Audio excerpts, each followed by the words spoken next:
A paz do Senhor Jesus, querido aluno da Escola Bíblica Dominical, aqui da classe dos adultos, eu sou seu amigo pastor Janderson Nascimento e estou segundo vice-presidente da Assembleia de Deus aqui em Vitória da Conquista, uma igreja pastoreada pelo pastor Davi Oliveira Boa Sorte. E hoje, pessoal, para a glória de Deus, nós chegamos na lição de número 10, navegando nesse terceiro trimestre da CPAD em 2021. Hoje nós vamos falar a respeito do cativeiro de Israel, cativeiro do Reino do Norte. E eu espero que Deus em Cristo edifique você, conhecendo a respeito desse cativeiro assírio sobre as 10 tribos. E que Deus fale contigo através dessa ministração. Você que está chegando por aqui pela primeira vez, aproveita, se inscreve no nosso canal, passe a ser um dos nossos alunos. Deixa aí o teu likezinho, o teu joinha, porque com isso você ajuda muito a gente a falar de Jesus, compartilhar também a palavra de Deus e alcançar mais vidas para Cristo. Eu estou comentando as lições de adultos, jovens, juvenis, discipulado, adolescentes, vencedores, pré-adolescentes também. Deixa aí teu comentário, hashtag Glória a Deus e participe conosco nessa ministração. E é claro, se você deseja poupar o teu tempo, se você deseja também adquirir os nossos recursos, o nosso esboço, os nossos slides, para poder te ajudar nessa pesquisa, para que você possa ministrar uma aula ainda melhor na Escola Bíblica da tua igreja, você pode se tornar um dos nossos assinantes no Facilita EBD. O link está aqui na descrição. Nós temos uma assinatura trimestral, onde você pode receber todos os nossos materiais que podem te ajudar. O esboço da aula, o slide, que vão edificar muito a tua vida e a vida também dos teus alunos. Vamos deixar de conversa então e vamos para a aula de hoje em nome de Jesus.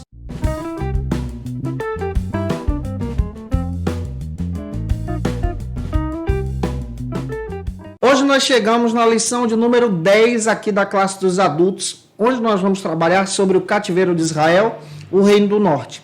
Vamos estudar sobre esse cativeiro. Já estamos quase finalizando o trimestre também. É necessário você observar algumas bases bíblicas que a própria lição apresenta para a gente. A primeira base bíblica que você deve ter em mãos é o texto áureo, que está no livro do profeta Oséias, capítulo 6, versículo 1. Apresenta também a verdade prática. É muito importante você apresentar a verdade prática para os teus alunos. E eu creio que Deus em Cristo vai abençoar você em sala de aula também. Apresenta também a leitura bíblica em classe, que está no livro de 2 Reis, capítulo 17, versículo 1 ao 14, depois versículos 17 ao 20 e também versículo 29. Essa leitura é muito importante para a tua ministração de hoje em Cristo Jesus. E eu espero que Deus use você na palavra na Escola Bíblica Dominical da tua igreja. Estudar sobre o cativeiro ou os cativeiros que aconteceram na história do povo de Deus é extremamente necessário para o nosso entendimento cristão. Aconteceram na história de Israel o cativeiro da Assíria, que é esse cativeiro que nós vamos estudar hoje, como também o cativeiro babilônico, que vai ser sobre o povo de Judá, onde nós vamos estudar nas próximas lições. Quando nós olhamos para essa palavra, para o termo cativeiro, Russell Champlin chega a dizer que essa palavra, ela no hebraico vem de dois termos que trazem o seguinte significado. Primeiro, vem da palavra golar, que traz essa ideia de cativo, e também da palavra sabar, que vem dessa ideia de cativar. Entendendo sobre o termo, nós também descobrimos outras questões, como, por exemplo, se pesquisarmos essa mesma palavra agora na língua grega, nós vamos encontrar a seguinte palavra, aishamalotzur, que traz essa ideia do significado de tomar. E também outra palavra grega, zogreo, que traz essa ideia de tomar vivo ou levar escravo. A palavra cativeiro, então, traz esse sentido do Antigo Testamento, como também no Novo Testamento, de ter essa visão de apanhar alguém e levar essa pessoa escrava, tirar os seus direitos. Analisar exatamente o cativeiro de Israel é descobrir grandes preciosidades da Bíblia que trazem um significado teológico muito importante e profundo também para o nosso crescimento em Jesus. Por exemplo, as Escrituras descrevem para a gente diversos cativeiros, analisando esses termos que eu apresentei para você. Quando você olha para a Bíblia, você encontra alguns, como o cativeiro que é estabelecido pelos inimigos em períodos de guerra e de paz, onde os inimigos têm o intuito, então, de levar alguém escravo para a sua nação, para que aquela pessoa então sirva como espólio de guerra. A Bíblia cita isso para a gente em Deuteronômio, capítulo 28, versículo 27 e 28. Também cita para a gente lá em Jeremias, capítulo 52, versículos 29 e 30. Existem outros significados também que trazem esse sentido da palavra cativeiro que encontramos na Bíblia, como, por exemplo, o cativeiro que é produzido por aquele que é escravo de Satanás, escravo do pecado. Ele está vivendo agora um cativeiro também. Ele se torna escravo, aprisionado pelo pecado. Então a Bíblia também fala sobre esse cativeiro. E existem passagens bíblicas que confirmam isso. Romanos capítulo 7, versículo 23, assim como 2 Timóteo capítulo 2, versículo 26. Nós encontramos também outro sentido para essa palavra cativeiro, como cativeiro moral, que nos traz exatamente esse sentido em que a pessoa está presa no pecado. E pelo fato de estar presa no pecado, então ela está escravizada. E Cristo agora também nos livra desse cativeiro, como está escrito em 2 Coríntios capítulo 10, versículo 5. Vale a pena você ler esse texto com os teus alunos? Outro detalhe também que nós descobrimos nas Escrituras, entendendo sobre o cativeiro, que existe esse sentido também do cativeiro do mal. Efésios capítulo 4, versículo 8, Paulo escrevendo aos irmãos da igreja de Éfeso, fala sobre o cativeiro da maldade, o cativeiro do mal. Existe também o cativeiro assírio, que é exatamente esse cativeiro que nós vamos analisar hoje em sala de aula com detalhes com os teus alunos. Mas eu acho importante detalhar isso aqui para que você possa linkar com os teus alunos, pegando alguns flashes do que eu estou dizendo para você e que o Espírito Santo de Deus te use para poder demonstrar a importância de ter a liberdade em Cristo. Nós também descobrimos na Bíblia o cativeiro realizado pelos babilônicos, que recai agora sobre Judá, sobre o Reino do Sul, que nós vamos estudar depois, e futuramente falando, existe também o cativeiro romano. Esse cativeiro romano é estabelecido nos dias de Jesus, aquela opressão que os romanos estabeleciam exatamente naquele período bíblico ali do primeiro século. Clayton Pomerene, o autor da lição, faz questão de dizer para a gente que durante o período de 30 anos, marca isso, o povo do Reino do Norte enfrentou então diversas tragédias na sua história.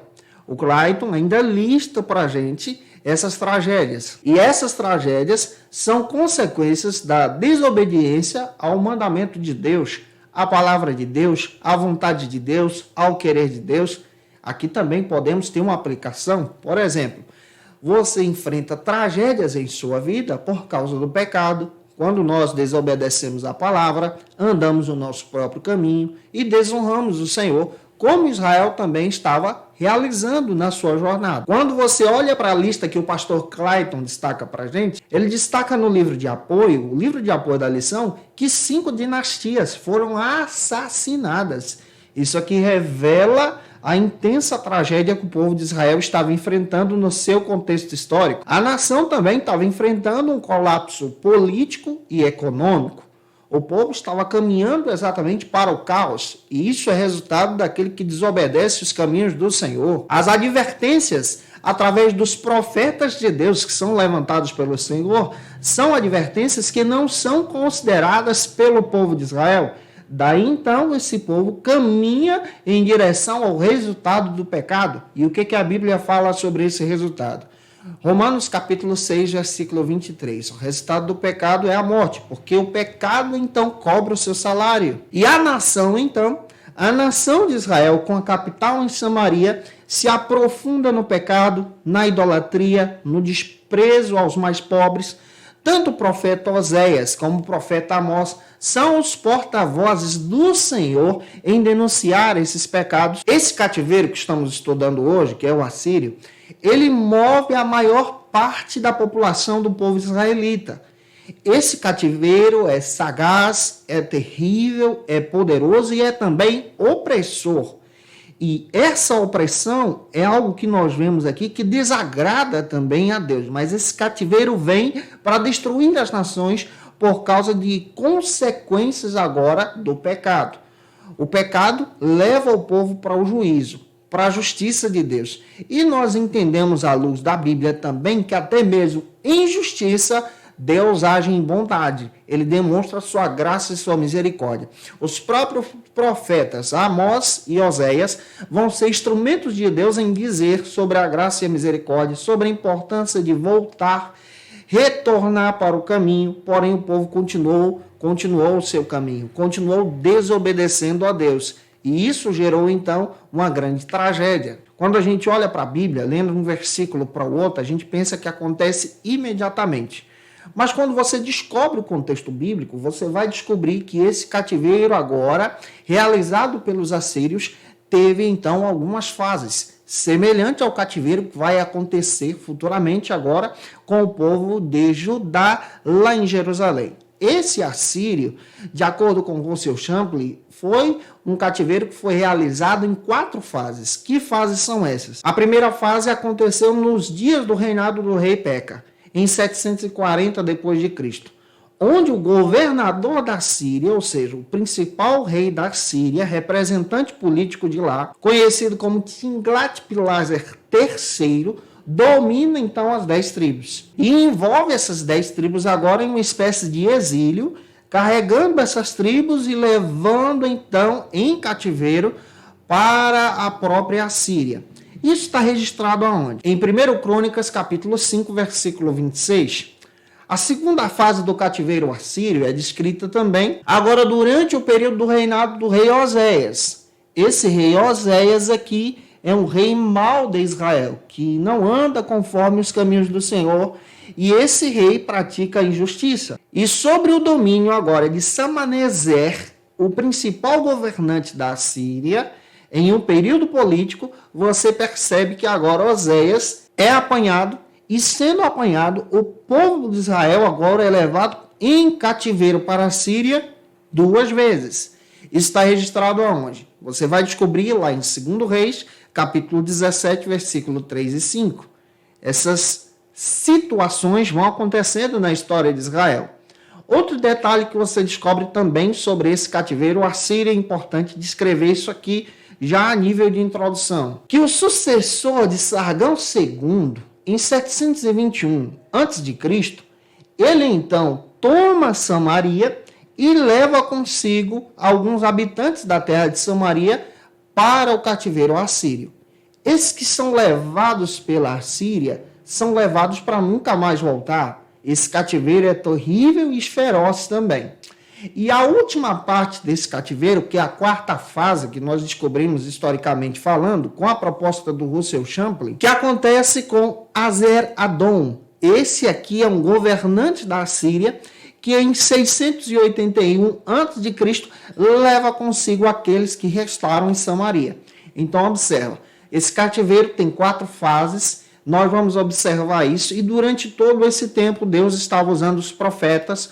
Boa parte dos profetas menores anunciaram a ira de Deus e ao mesmo tempo a restauração, porém os governantes de Israel que habitavam em Samaria rejeitaram todo o planejamento de Deus. Dos 19 governantes que passaram por Israel, nenhum serviu ao Senhor. E isso gerou então a consequência desse cativeiro. Eu espero estar ajudando você. Que Deus em Cristo te use na palavra da Escola Bíblica Dominical. Gente boa, deixa Deus te usar. Samaria é cercada pelo rei da Síria. Agora nós vamos observar exatamente a questão sobre esse cerco que Samaria enfrenta. Nós estamos olhando agora para o povo do norte. Pastor Clayton Pomerani, o autor da lição, chega a comentar o seguinte para a gente a nível de informação. Que a Assíria foi um dos primeiros grandes impérios presentes na Bíblia que ficou conhecida pela sua força, pela sua agressividade em conquistar os outros povos. A sua crueldade bélica é registrada em contextos históricos de forma terrível. Como, por exemplo, o próprio pastor Clayton cita para a gente, no seu texto de apoio, que eles tinham a habilidade de cortar a língua dos seus inimigos. Eles tinham a habilidade de perseguir as mulheres grávidas e matar exatamente essas mulheres. Além de destruir exatamente famílias, cortavam as orelhas, órgãos genitais, para poder expor a sua crueldade. Os assírios são conhecidos pela Bíblia como um povo cruel. É por isso que o profeta Jonas, ele sente pavor e receio em levar a mensagem para os assírios. Quando nós descobrimos, exatamente analisando o contexto de Nínive, que era a capital da Síria nesse período de Jonas, entendemos muito bem o seu pavor e receio de levar a mensagem para aquele povo ali por causa da sua crueldade. Além de torturar os povos que eles conquistavam, os assírios tinham uma habilidade de colocar esses povos sobre o seu domínio, em cativeiro, obrigando esses povos conquistados agora a se tornarem escravos. Isso aqui é informação muito importante que você precisa ter em mente para explicar esse cativeiro aqui. Além disso, eles tinham métodos de matança muito cruéis. Esses métodos cruéis são descritos por alguns historiadores da seguinte maneira: que os inimigos da Assíria eram esfolados vivos e queimados em estacas, para demonstrar então a sua crueldade. Outro detalhe que nós descobrimos também sobre esse povo era que os assírios espalhavam terror e o horror por onde passavam. Eles eram um povo de guerra, um povo sanguinário. O poderio assírio foi destruído por Nabucodonosor, filho então de Nabucodonosor. Esse poderio assírio é destruído e quando esse poderio assírio é derrotado, outro império surge, que nós vamos estudar depois, que é o Império Babilônico. Oséias capítulo 13, versículo 16. Está escrito que o próprio Oséias previu exatamente a queda de Samaria. O Oséias deixa registrado para a gente que esse povo que seria levantado por Deus para julgar agora Samaria seria o povo assírio. E ele dá detalhes da carnificina que iria acontecer, do juízo que iria acontecer por causa da consequência dos pecados. Tendo essas informações em mãos, eu espero estar ajudando você. Se eu estou contribuindo contigo, comenta aí, nos ajude também. Vamos avançar agora para o primeiro subtópico que trata sobre o seguinte assunto aqui na nossa escola bíblica dominical. Israel sobre o reinado de Jeroboão. Historicamente falando, é necessário a gente entender as consequências da queda.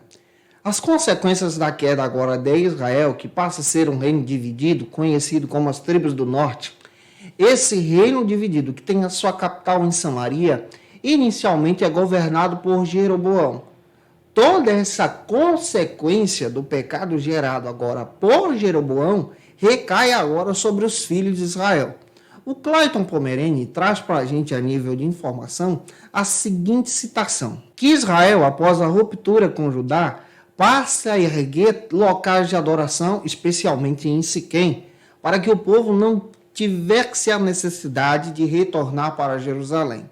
Isso acabou gerando diversas rupturas religiosas naquele período.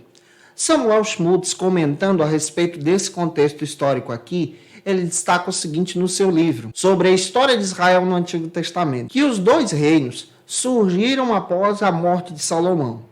Esses dois reinos, conhecidos como o Reino do Norte e Reino do Sul agora, com a capital em Jerusalém e o outro com a capital em Samaria, são dois reinos que surgiram a partir de uma ruptura. Essa ruptura surge muito bem a partir do momento do governar ou do reino de Roboão, que não teve por sabedoria em manter os povos unidos. Nós já estudamos isso aqui em sala de aula.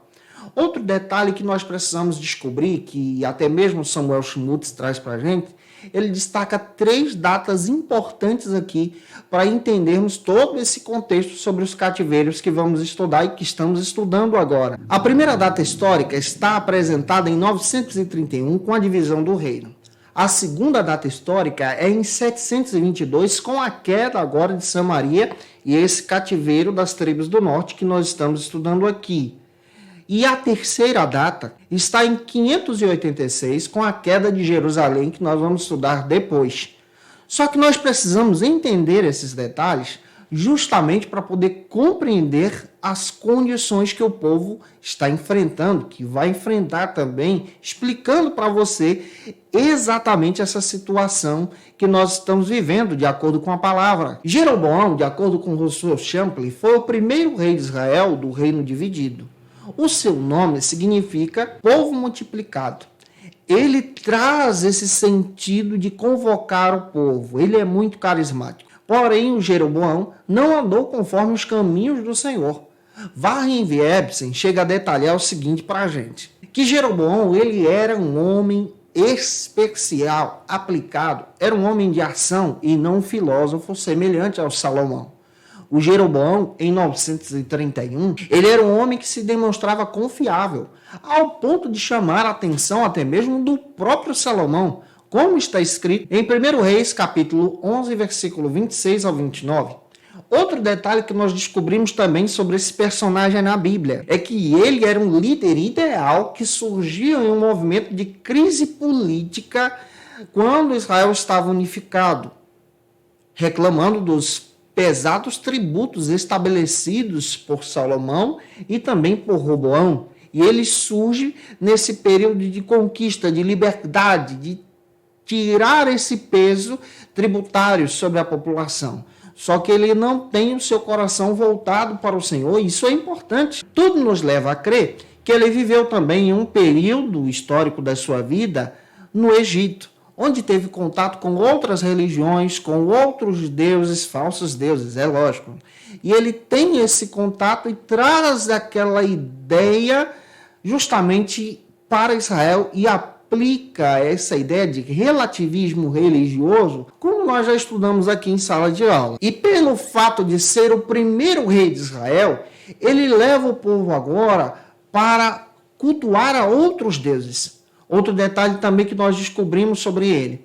Ele era um homem que não acreditava nas promessas de Deus. Como está escrito em 1 Reis, capítulo 12, versículo 25 ao 33, ele não creu nas promessas de Deus. Ele rejeitou as promessas de Deus para a sua vida. Nós também descobrimos na Bíblia, em 1 Reis, capítulo 13, do 1 ao 34, que ele também não deu ouvido à voz do Senhor e rejeitou obedecer a Deus. E em 1 Reis 14, versículo 1 ao 20, ele também não recebeu nenhuma ajuda do Senhor. Você percebe, analisando o perfil desse personagem da Bíblia, que ele era um homem que rejeitava totalmente tudo aquilo que vinha da parte de Deus. Por causa da sua influência pagã, ele leva agora o povo de Israel para o pecado. Pastor Clayton Pomerini também traz a seguinte informação para a gente a respeito desse personagem bíblico, Jeroboão, que após a ruptura então de Israel com Judá, com Jerusalém, Jeroboão agora estabelece um culto a Deus para poder ter o domínio sobre o povo em Siquém, erguendo agora outro altar. Ele também ergue altares em Dan e também em Betel, para impedir o povo de ir para Jerusalém, como está escrito em 1 Reis 14, versículos 7 ao 14. Ele tenta controlar o povo pela religiosidade. Outro detalhe que você descobre pela crueldade do coração de Jeroboão, que Jeroboão tomou para si o poder de Israel. Ele não foi nomeado pelo povo, mas ele tomou esse poder para si, como está escrito em 1 Reis 13, 34. Olhando também para esse personagem, nós descobrimos a maldade no seu coração, com base em 1 Reis 13, 32, que ele também ergueu altares idólatras, outros ídolos, em Jerusalém, trazendo esse culto a esse liberalismo religioso. E falar sobre o liberalismo teológico é necessário também em nossos dias. Você sabia que o liberalismo teológico tem causado grandes prejuízos nas academias, nas igrejas, influenciando e enganando as pessoas de Deus? É isso que o Jeroboão está fazendo aqui em Israel. Ele está pegando a palavra, ele está pegando o culto, está distorcendo a palavra, a interpretação bíblica e está demonstrando aqui os seus caminhos e não os caminhos do Senhor. Está demonstrando a sua interpretação e não aquilo que Deus quer falar pela palavra. Tem muita gente que faz isso, que ao invés de dizer aquilo que Deus quer dizer pela Bíblia, diz aquilo que ele quer dizer, utilizando de uma forma má as Escrituras. Em 1 de Pedro 1,16, Deus não tolera isso. Deus quer do seu povo um desafio. Ele nos chamou para viver em santidade e não viver nessa prática religiosa liberal do nosso tempo, nessa prática religiosa que não nos leva para perto de Deus, que não nos aproxima do Senhor. Nós precisamos estar de olhos abertos exatamente com essas distorções que estão surgindo por aí. Alguns utilizam da palavra e pregam a palavra, mas não anunciam as verdades de Deus. não falam sobre o Calvário, não descrevem a respeito da renúncia, não falam sobre a verdade do Evangelho. Ô, gente boa, Deus te chamou para falar da verdade do Evangelho. Tenha compromisso com Deus, não seja como a geração de Jeroboão. Uma geração fria, que rejeita as promessas, que não obedece a Deus e que não escuta a sua palavra, mas seja um povo íntegro, fiel a Deus e que sirva ao Senhor de todo o teu coração. E aí, você concorda comigo que nós precisamos viver em fidelidade à palavra de Deus nesses dias maus em que nós estamos vivendo, diante de todo esse liberalismo teológico que está surgindo por aí? Se você concorda comigo, comenta aí, eu quero saber a tua opinião também. Vamos avançar agora para o segundo subtópico, que trata sobre o seguinte assunto aqui na nossa EBD: a traição do rei Oséias. Agora nós vamos observar o último rei de Israel, que é levado para o cativeiro assírio, e essa situação que nós encontramos aqui na Bíblia também descreve a mesma situação presente nos dias de Jeroboão, que foi o primeiro. O rei Oséias é o último rei que está sobre o trono de Israel, as tribos do norte, com a sua capital em Samaria. Russell Champlin chega a dizer que o Oséias, ele é o último rei de Israel, o 19º rei. Foram 19 que passaram por lá. Juntamente com as tribos, ele também foi levado para o cativeiro assírio, de uma forma muito cruel. O Oséias, contudo, ficou muito famoso pelos males que ele praticou, pelos pecados que ele realizou. E essa fama foi uma fama má. Que você também não seja famoso por causa dos teus pecados. Já viram que hoje em dia fica muito fácil de você se tornar famoso como Oséias em praticar o teu pecado? Quando você pratica o pecado, há uma fama má sobre você. E essa fama não é uma fama agradável aos olhos do Senhor, é a fama de Oséias. Em 2 Reis 15, 20, ele ficou famoso pelo fato de conspirar para assassinar o rei Peca e tomar o lugar do rei Peca. Ele matou o rei e tomou para si o lugar. Sua fama era uma fama má. Durante bom tempo da sua história, ele pagou tributo a Tiglat-Pileser III, rei da Assíria. Porém, ele resolveu por si só rejeitar pagar esse tributo, provocando então a ira do rei da Síria, se unindo agora com o povo do Egito, na esperança de vencer a Síria. Porém, ele estava afastado do Senhor. E ele não conseguiu vencer a Síria e foi levado para o cativeiro. Quando você está afastado de Deus, você até planeja, tem planos, tem projeto, mas não vai adiante, não prospera. Porém, quando você está com o Senhor em fidelidade, Deus te abençoa. Tudo que você faz e coloca a mão, prospera, porque a bênção de Deus é sobre você. Olhando também para esse rei, nós descobrimos sobre o rei Oséias, conforme o pastor Clayton Pomerene comenta no seu livro de apoio, que Oséias enfureceu o rei da Síria, ao ponto desse rei se apressar em cercar Israel, de uma forma muito violenta também. Esse cerco, o último cerco, dura então 3 anos.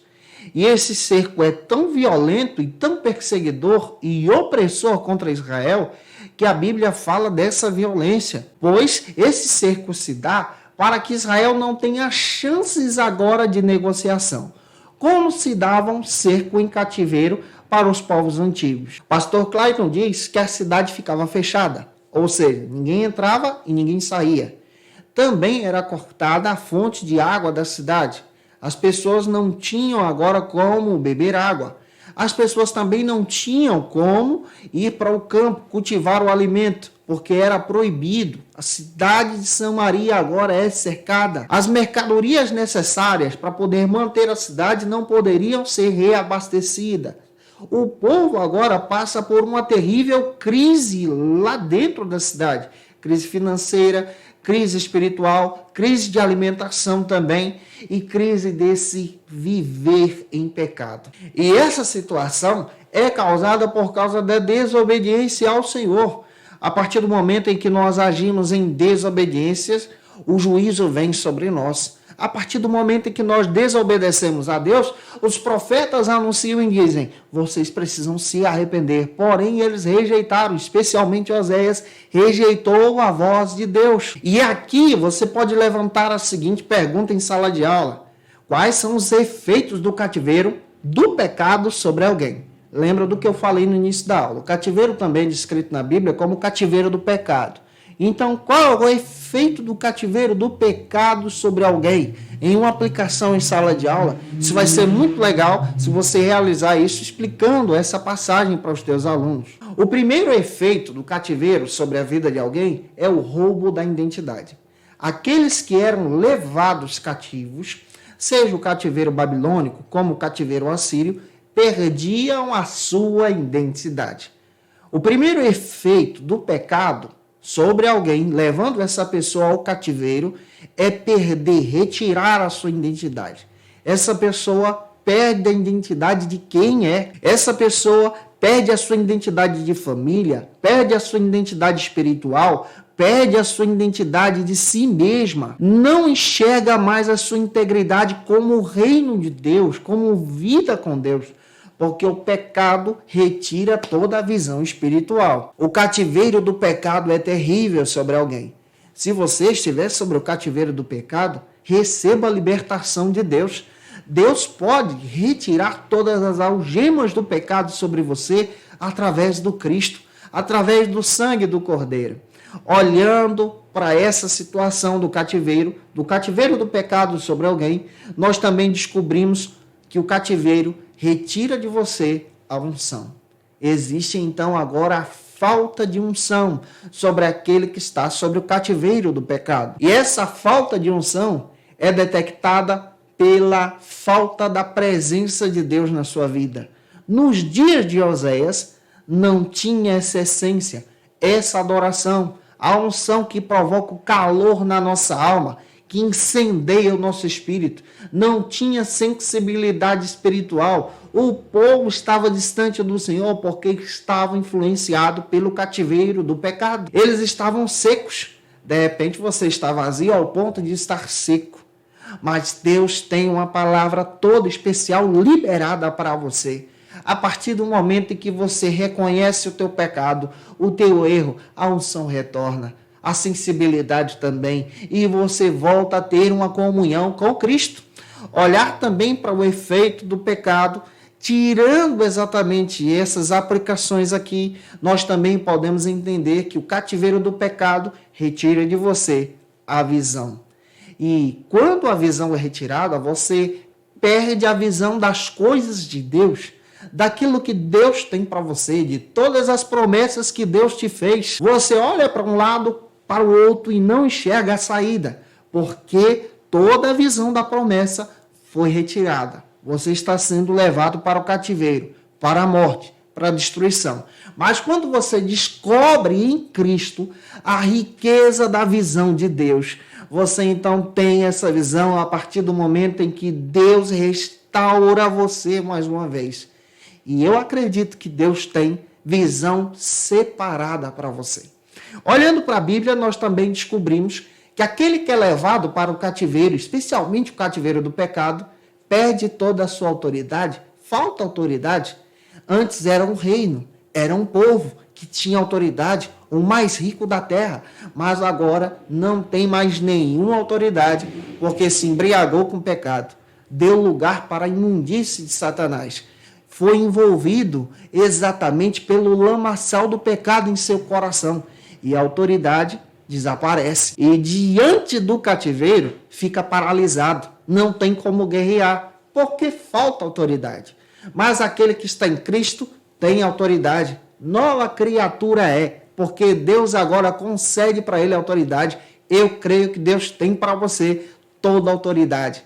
Cristo tem toda a autoridade no céu e na terra, e você serve a Ele. E servindo a Ele, Ele nos dá autoridade para falar a sua palavra em seu nome.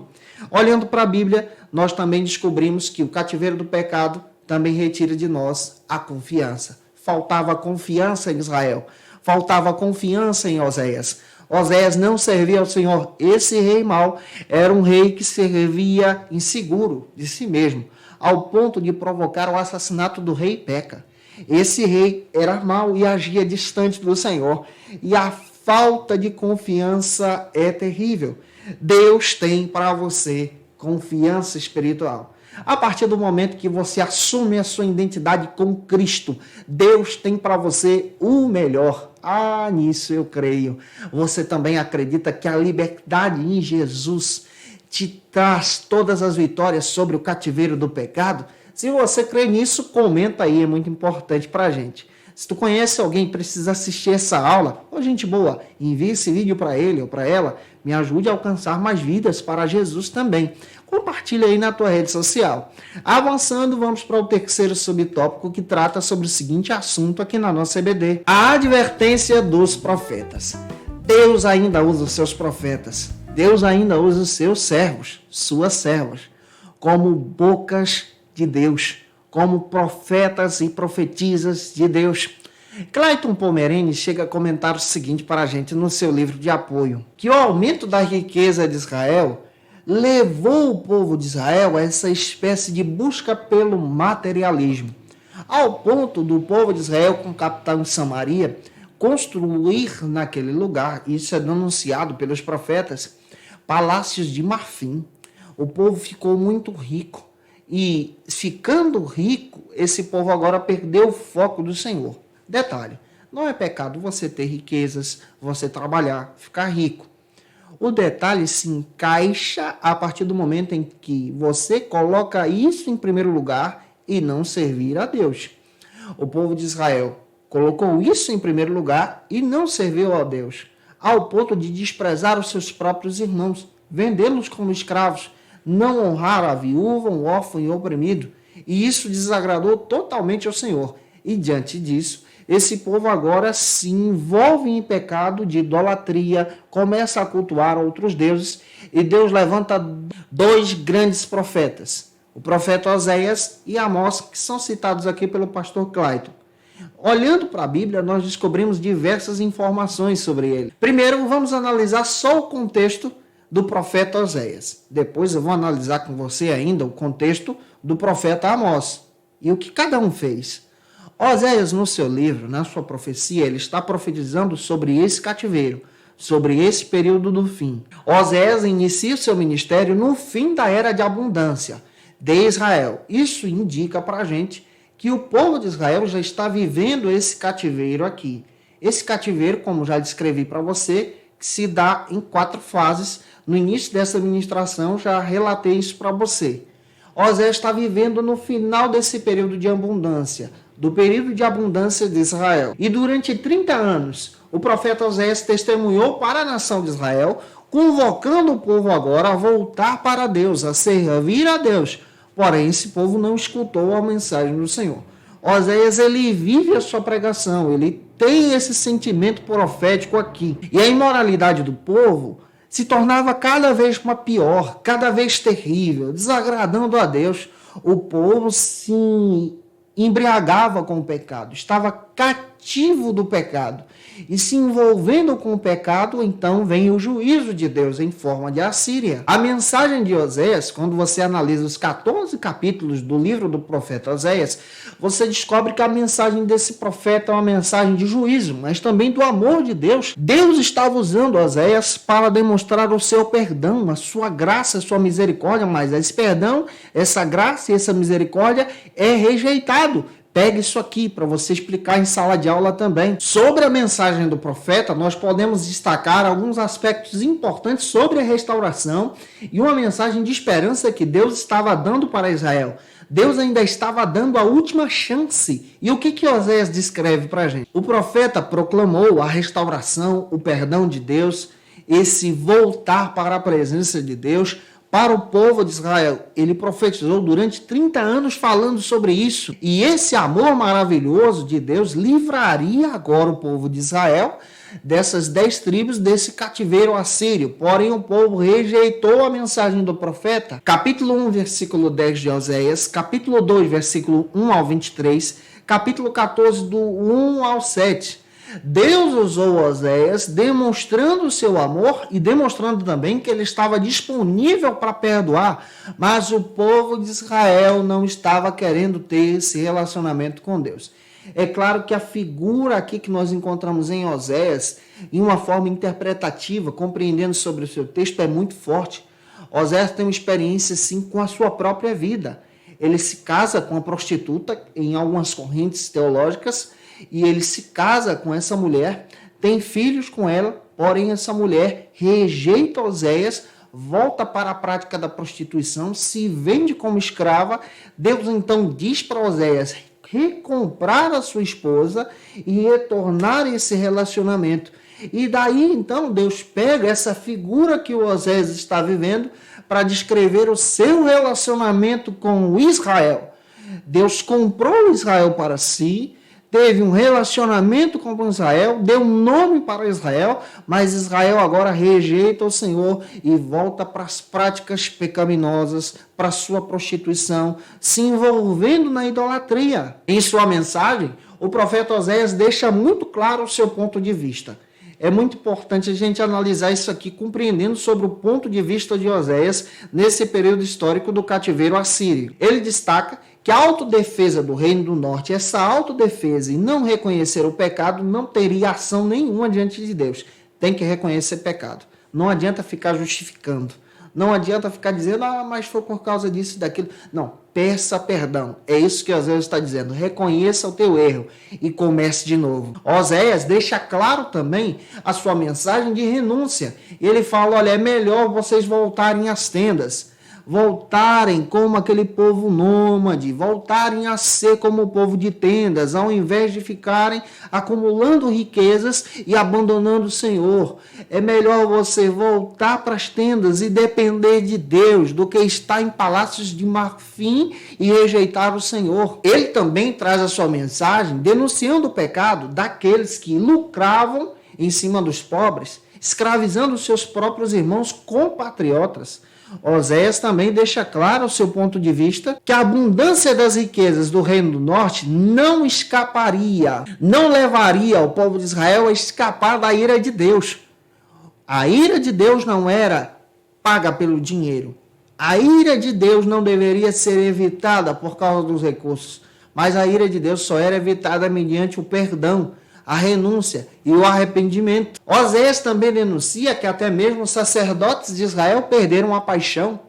Não serviam mais a Deus de todo o coração, mas serviam pelo lucro, pelo dinheiro, pela busca da prosperidade financeira. Em Oséias 6,9, Oséias anuncia isso aos sacerdotes e diz, é melhor vocês abandonarem os seus postos religiosos e voltarem a servir a Deus. Oséias denuncia dizendo o seguinte, que aqueles sacerdotes e os juízes de Israel, ao invés de serem honestos, servos de Deus, ficaram corruptos, ao ponto de desprezar o mais pobre. Quando alguém tinha uma causa, alguma crise para resolver, procurava o juiz da cidade, ia às portas da cidade e tentando resolver a sua causa. Se a sua causa era contra alguém que era mais rico, aquele que era mais rico pagava suborno para os juízes. E essa causa se dava como perdida para o mais pobre.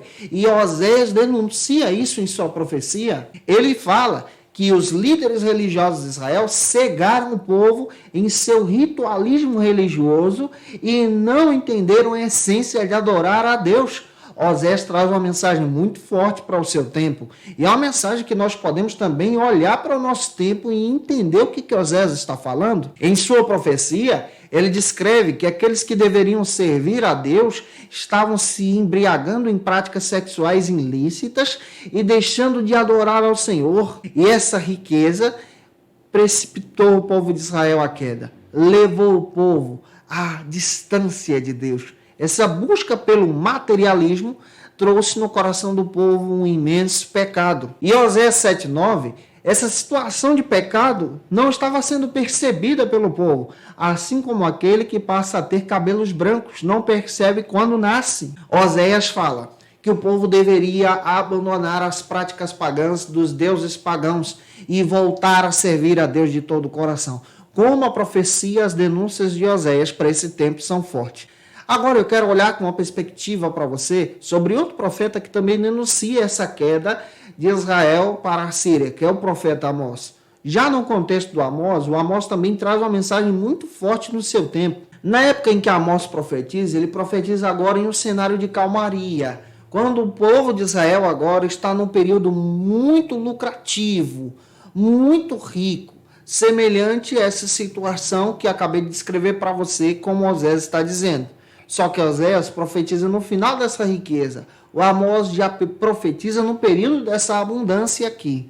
Essa falsa paz ganhada pelo dinheiro levou então o povo de Israel a se conduzir para o pecado, ao ponto disso se agravar nos dias de Oséias, ao ponto dos ricos conseguirem, à custa do dinheiro, oprimir os pobres, que levavam suas causas à justiça. O Amós cita isso para a gente. Amós capítulo 2, versículos 6 a 8, capítulo 3, versículo 15, capítulo 4, versículo 1, capítulo 5, versículos 7 ao 12, capítulo 6, versículo 3 ao 6, e também se encaixando com a mesma situação de Oséias. Lá em Oséias, quando você lê capítulo 4, versículo 1, é a mesma situação, versículo 1 e 2. Isso está sendo vivenciado naquele período histórico aqui. Os líderes de Israel perverteram agora o direito ao próximo. A corrupção está presente em Israel e o Amós, tanto como Amós e o Oséias, estão profetizando contra isso. Amós 5,11, os pobres eram pisados, eram ignorados. Amós 5,12, suas causas eram rejeitadas nos tribunais. Amós 2,7, seus direitos eram violados. E essa denúncia é apresentada pelo próprio Amós. Amós capítulo 8, versículo 4 e 6, ele anuncia a prática do suborno sendo realizada pelos sacerdotes e pelos juízes de Israel.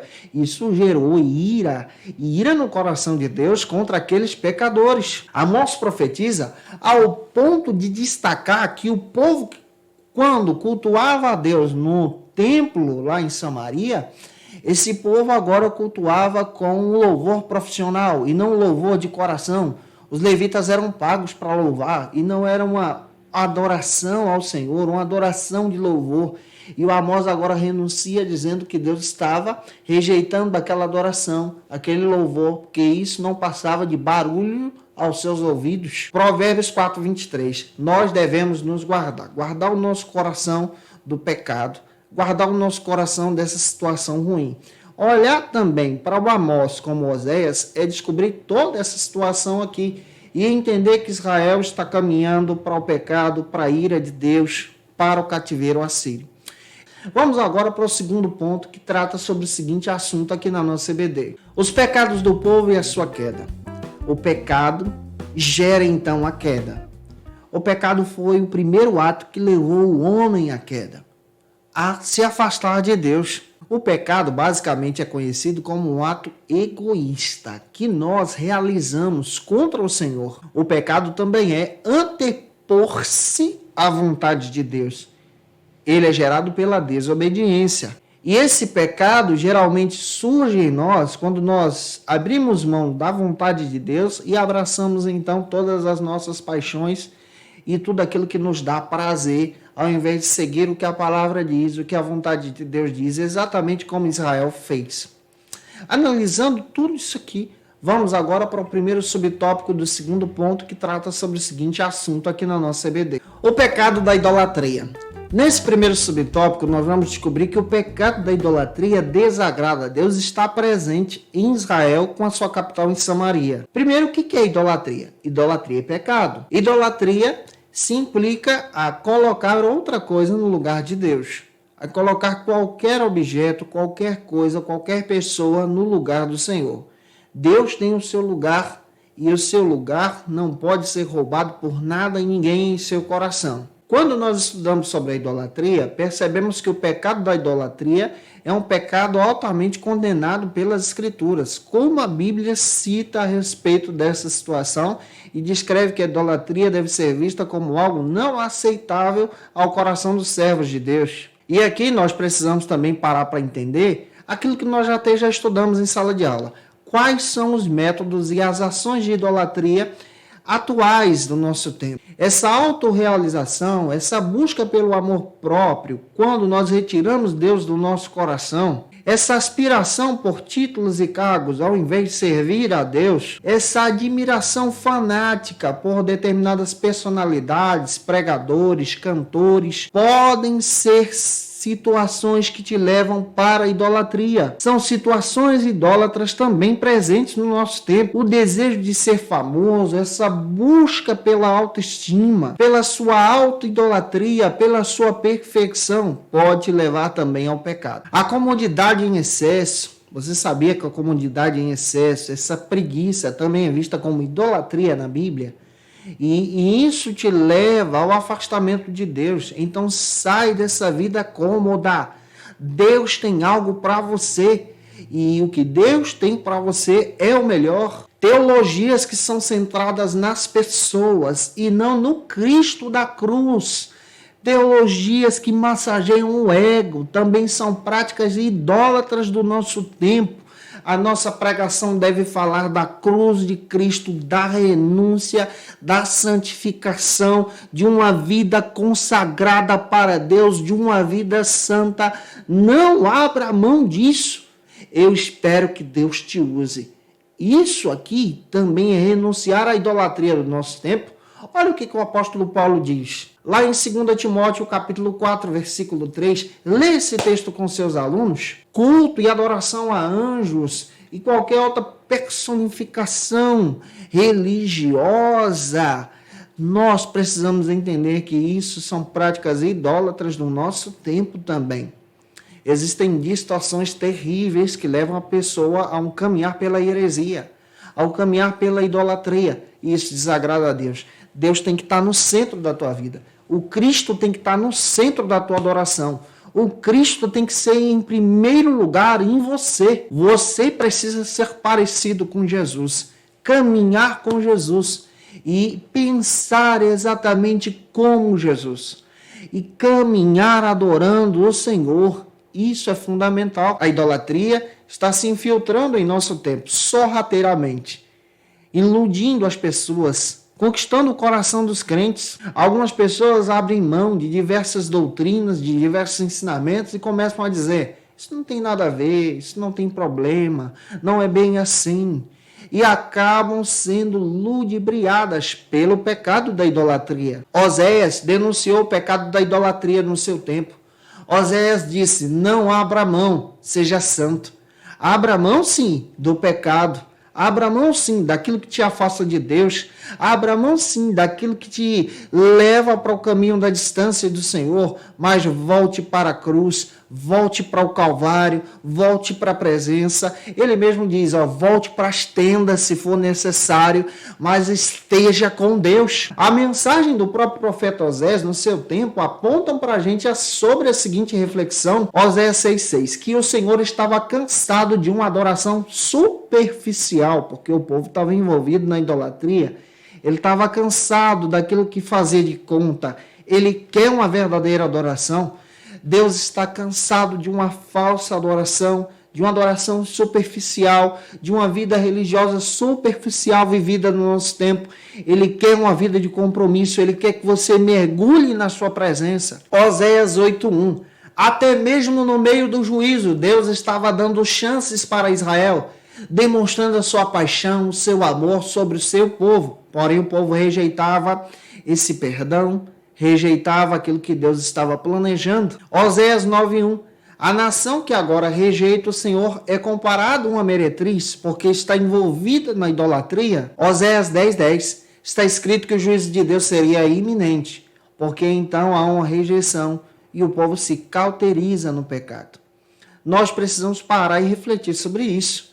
Refletir que nós precisamos estar em Cristo, caminhar com Deus, estar com Deus, viver para Deus. E olhando exatamente para a vida desse profeta, que não foi só o relacionamento de Oséias, que trouxe uma mensagem profunda sobre o que Deus estava descrevendo sobre Israel, mas até mesmo os seus filhos. O nome dos seus filhos também revelam a vontade de Deus para Israel. Teve Jezreel, Lo-ruama e Lo-ani. O significado de Jezreel traz a seguinte mensagem. Deus semeia ou espalha. Capítulo 1, versículo 4. Você vai perceber isso na mensagem do nome de Jezreel, filho de Oséias, demonstrando que Deus estava semeando e ao mesmo tempo semeando o seu amor, mas esse povo rejeitando e agora ele espalha a sua ira.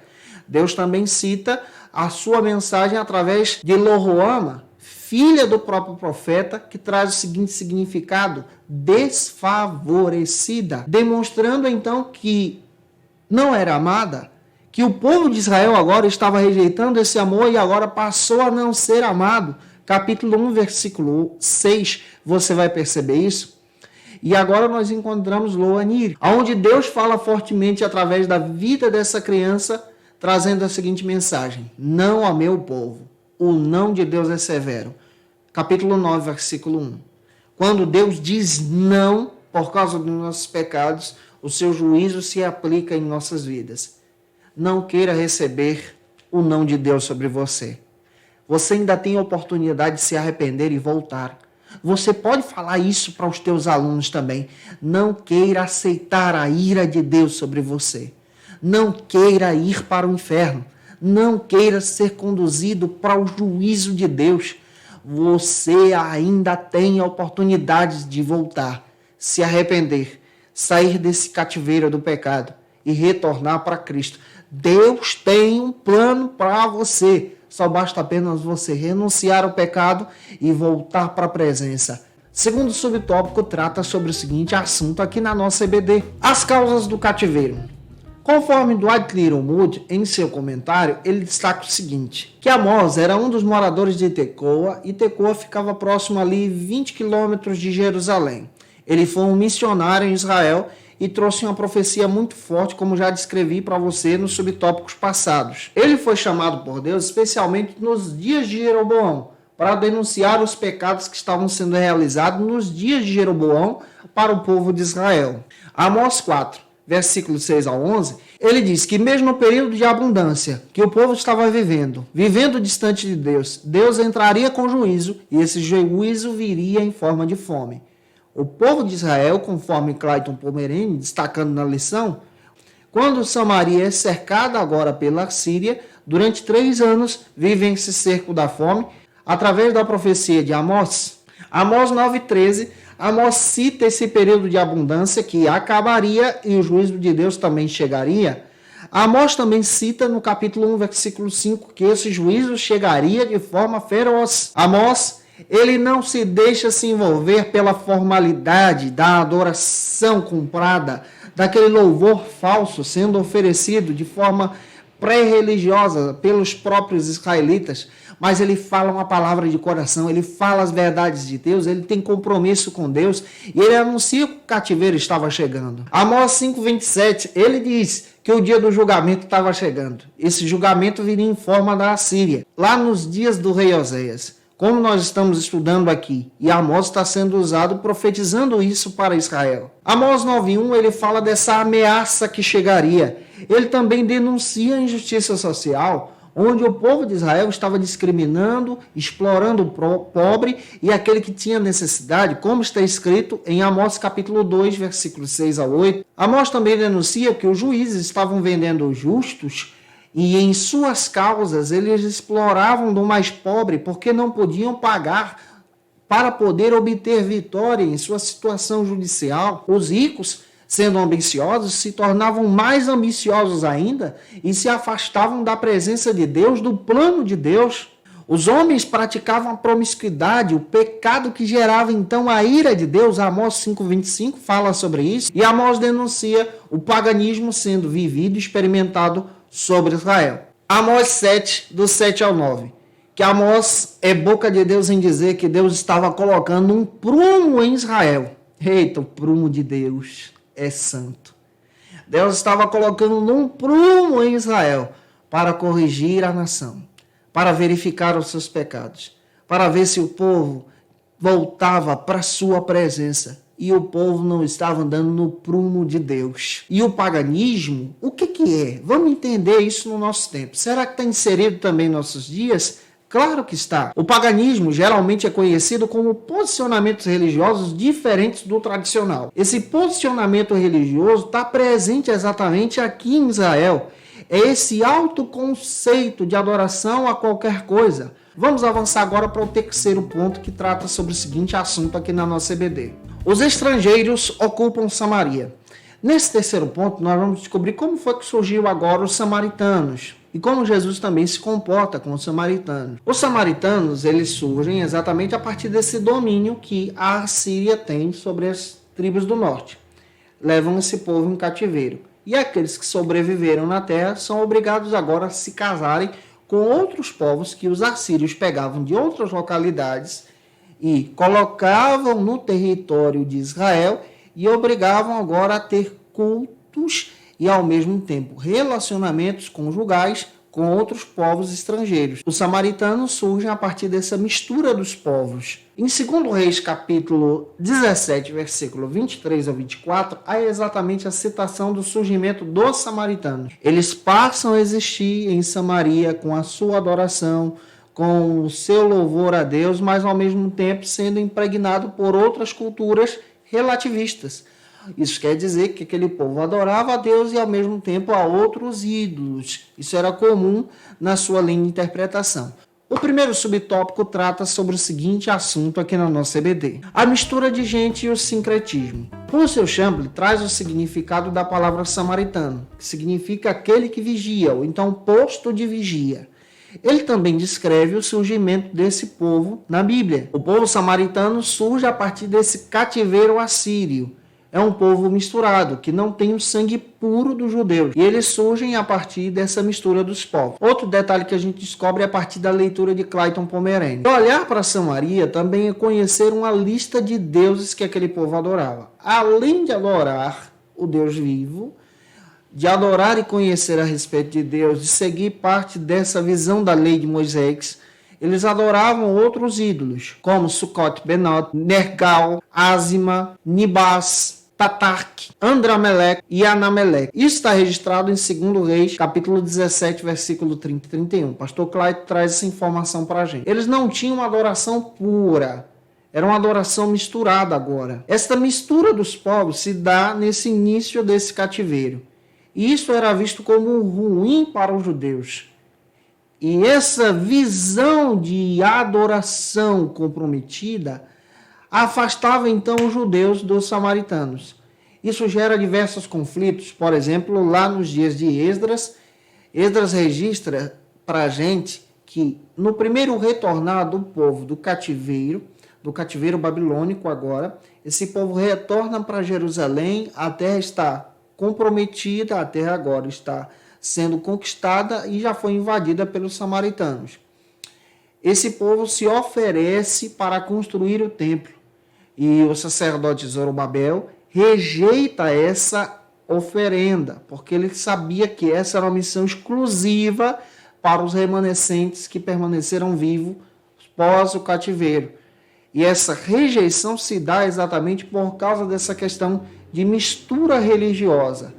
Eles queriam ser fiéis a Deus em tudo e não ter cultos pagãos que foram a consequência do pecado que levou ambas as nações, de Samaria e de Judá, para os cativeiros. O cativeiro assírio destruiu praticamente Samaria, ao ponto da terra de Samaria ser desabitada e se tornar agora uma terra onde habitava feras selvagens, como próprios leões. Os samaritanos adoravam a Deus e ao mesmo tempo a outros deuses, lendo também a lei de Moisés, e cultuavam lá no Monte Gerazim. Os judeus desprezavam os samaritanos porque eles não obedeciam completamente às Escrituras.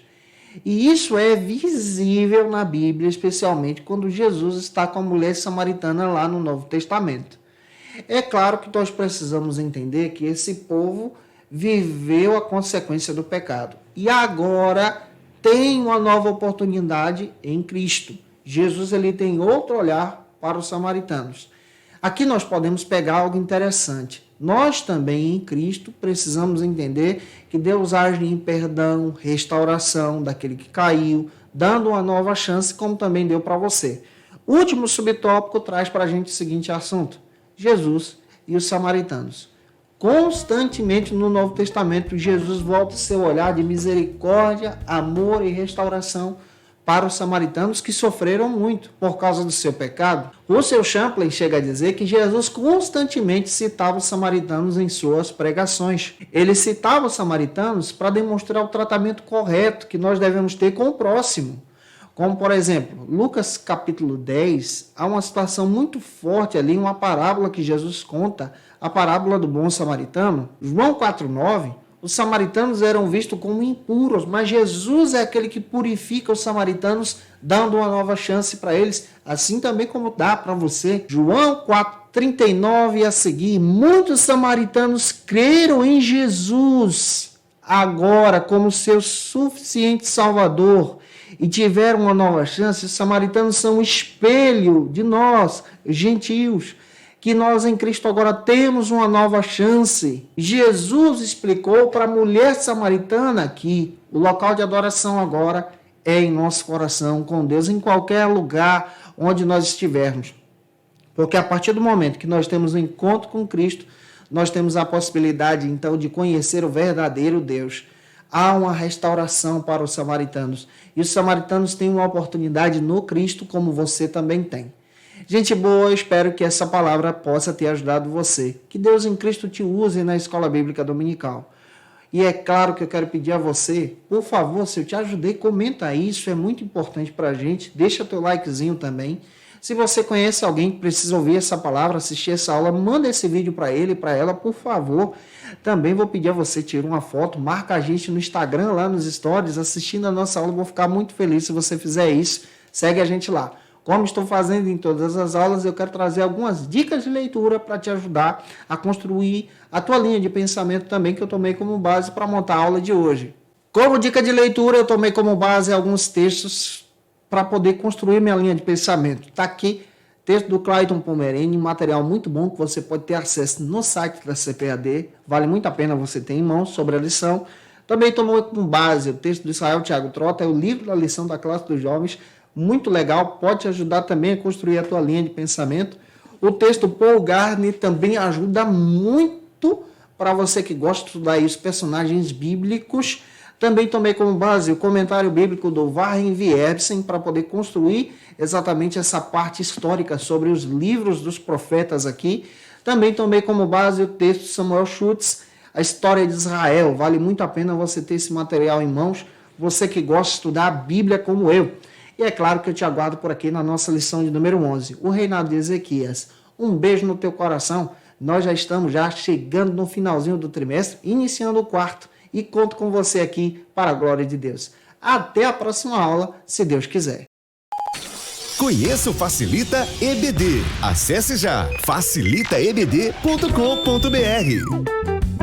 Uma plataforma exclusiva para você que deseja aprimorar e dinamizar as suas aulas da Escola Dominical. No Facilita EBD você encontra subsídios bíblicos e teológicos para dinamizar as suas ministrações na Escola Dominical. Cursos bíblicos para aprimorar e te ajudar na sua leitura completa da Bíblia. Treinamento dinâmico para professores e líderes da Escola Dominical. Tá esperando o quê para ser um dos nossos alunos? Vem pro Facilita EBD e torne-se um dos nossos assinantes. Acesse já facilitaebd.com.br.